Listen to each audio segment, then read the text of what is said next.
Em,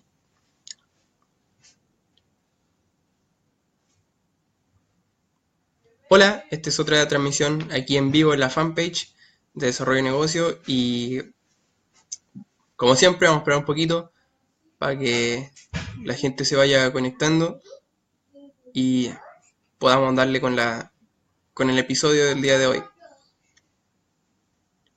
Bueno, para adelantar un poco, como lo dice el título, se trata sobre la primera parte del libro de Juan Guerrero Coñongo, Depresión, no gracias. Así se llama el libro.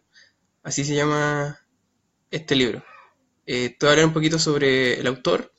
El autor es un conocido empresario, un emprendedor, tiene su página, me parece que es juanguerrerocoñongo.com. Eh, la verdad es que es también un emprendedor online, tiene su propio emprendimiento online, es especialista en cómo crear cursos digitales y poder empaquetarlos y venderlos a través de la red.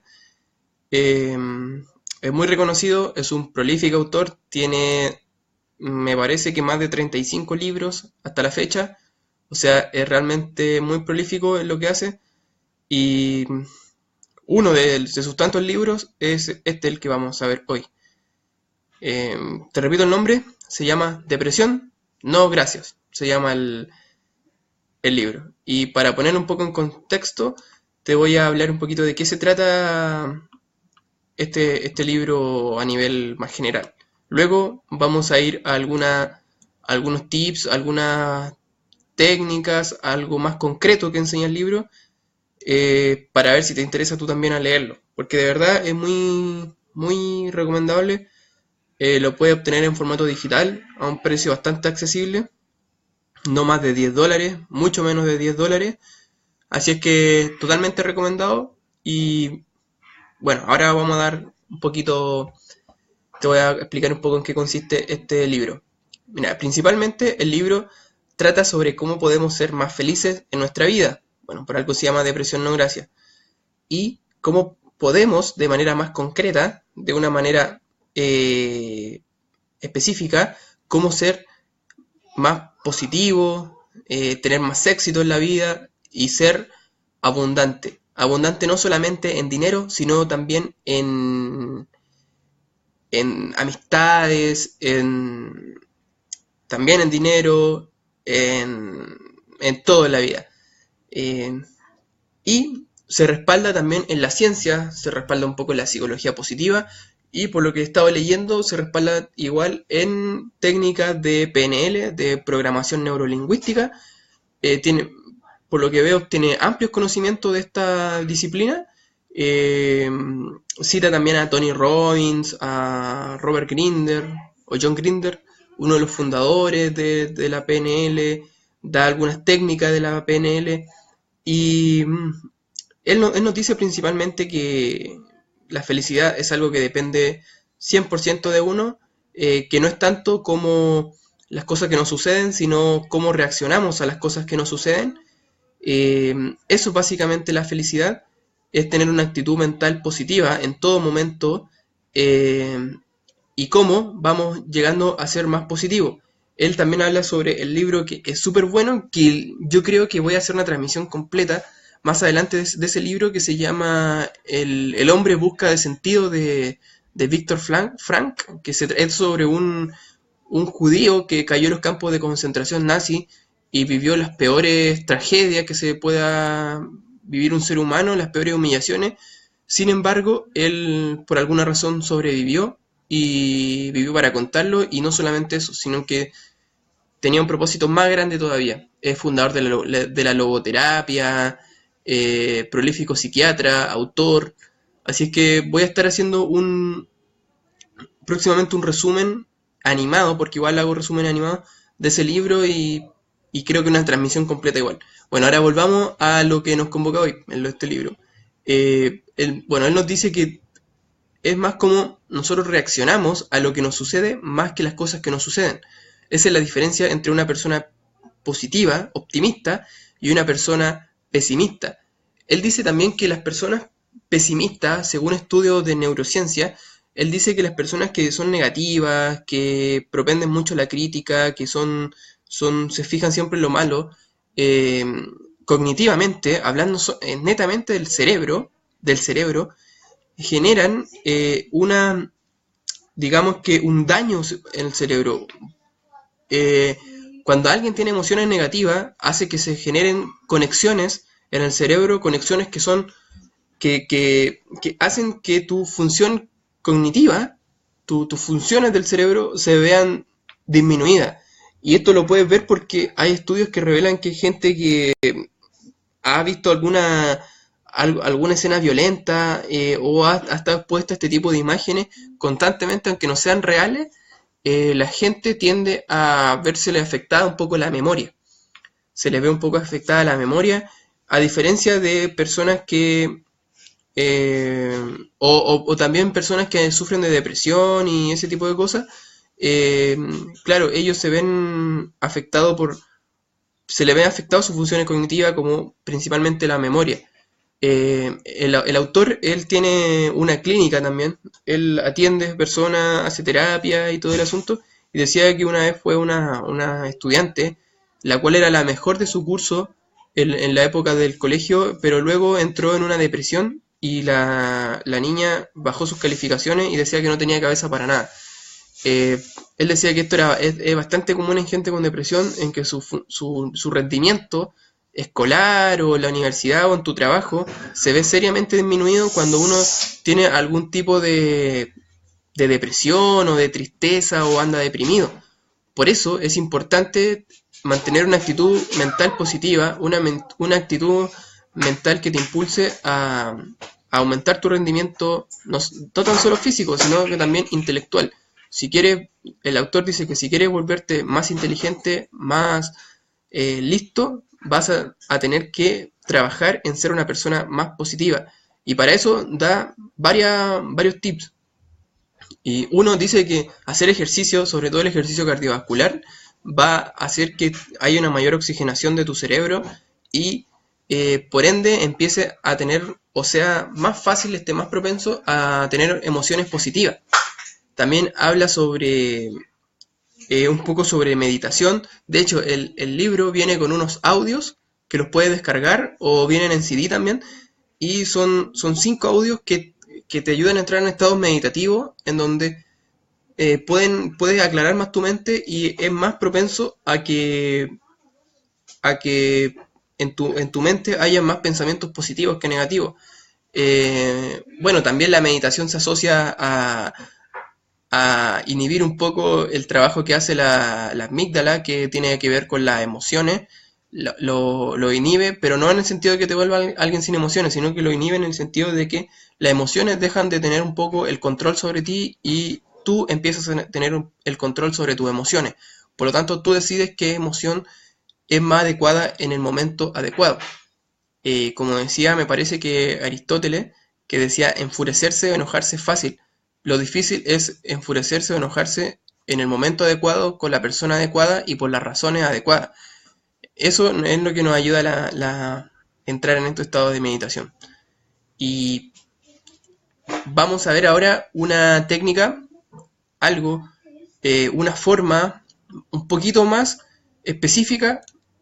No te voy a decir todo para que igual lo leas, pero te voy a dar a ver 3 tips o tres conceptos que me parecieron valiosos y que me gustaría compartir con ustedes. El primero habla sobre la técnica del modelado. ¿Qué quiere decir esta técnica del modelado? Esta técnica es extraída de la PNL, de la programación neurolingüística. También yo recuerdo haberla leído en el libro Poder sin Límites de Tony Robbins, que igual es muy recomendado. Y consiste en imitar ciertas acciones que las personas, ciertas acciones de determinadas personas a las cuales tú quieres modelar.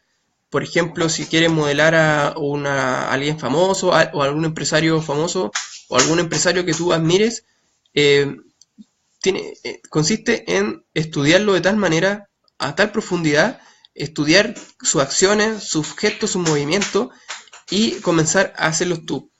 Esto va a hacer que entres en un estado mental parecido al de esa persona y ayude a poder arrancar con tus recursos internos y a elevar tu rendimiento y conseguir los objetivos parecidos a los que está consiguiendo la otra persona. En eso consiste el modelado. Otra cosa que también es súper, o me llamó la atención, es que cómo tú puedes cambiar tus experiencias. Cómo puedes cambiar tus experiencias, ya sea recuerdos o algún... de hecho, se lo aplicaba también, el autor lo aplicaba en personas que estaban con algún tipo de enfermedad, con algún tipo de problema a la salud. El autor lo aplicaba bastante. Y consiste, uno, en identificar el síntoma e identificar una submodalidad. Recordemos que las modalidades en las cuales percibimos la información puede ser visual, kinestésica, auditiva. Entonces, identifica cuál es tu modalidad preferente, tu modalidad que tu mente o tu cerebro utiliza mayormente, puede ser visual, y elabora una imagen de eso. Puede ser, el autor daba un ejemplo de una persona que sufría de asma y le preguntaba cómo se imaginaba ella su enfermedad, que la viera y que se la describiera. Y la persona le decía, no, se ubica en mi pecho, es verde y tiene un tono grave y es desagradable. Y el autor se fijaba la submodalidad y luego le decía, ¿cómo la ves tú cuando tienes un cuerpo sano? Y decía, no, veo mi pecho blanco, con un sonido agudo y una sensación muy agradable. Y luego le decía, esto va a tener que repetirlo todas las veces en el día que pueda, a cada rato. Dice que en 3 semanas la persona ya había reducido su nivel de asma, creo que en mayor de un 60%, ya las crisis y todo eso se le fue yendo más espaciado, y además de eso, se sentía mucho más saludable la persona, sentía que respiraba mucho mejor. En eso consiste cómo cambiar experiencias con la técnica de las submodalidades. Y por último, para finalizar, te voy a hablar sobre los colores. El autor habla sobre los colores, cómo pueden influir en nuestra vida, en nuestra percepción de la realidad y en nuestro nivel de felicidad. Nos dice que el rojo estimula el hígado y la circulación sanguínea, ayuda con la bronquitis, impotencia y el reumatismo. La persona bajo su influencia, esto lo estoy leyendo por si acaso, tiende a ser más impulsiva, activa y simpática. Luego dice que el color naranja dice que ayuda contra la fatiga, estimula el sistema respiratorio y ayuda a la fijación del calcio. Aumenta el optimismo y es un tónico sexual. Luego habla sobre el amarillo. Dice que proporciona energía al sistema digestivo y los músculos. Estimula el intelecto, evita la fatiga mental y la melancolía. Luego habla sobre el verde. Es sedativo, reposa y fortifica la vista, mejora las úlceras, auxiliar contra el insomnio y el enojo. El azul es un antitérmico, antiséptico y astringente, refrescante y ayuda con el asma, el exceso de pesos y la celulitis. Tiene un efecto de paz y tranquilidad y proporciona más creatividad y nuevas ideas. El color violeta dice que es un auxiliar para las anemias, disminuye la angustia, fobias y las inseguridades, reduce la rabia y la violencia. Ahora, ¿cómo se aplican estos colores? El autor dice que hay una metodología que se llama la cromoterapia, en donde se aplica luz en ciertas partes del cuerpo para que la persona vaya sanándose de alguna manera con este tipo de terapia. ¿Y cómo lo puedes utilizar tú en la vida práctica, en tu vida cotidiana? ¿Cómo lo puedes usar? Dice que puedes vestirte con ropa de estos colores, puedes visualizarte a ti, crear una imagen tuya con la técnica de la visualización, visualizarte a ti y en donde predomine uno de estos colores o todos en diferentes partes de tu organismo. Por ejemplo, si estás sufriendo de insomnio últimamente, podrías utilizar no sé, el color verde, o puedes utilizar el azul también, y ponlo, no sé, en tu cabeza, en tus ojos, visualízate de esa manera, y dice que causa un estado en la mente bastante favorable para solucionar ese tipo de problemas.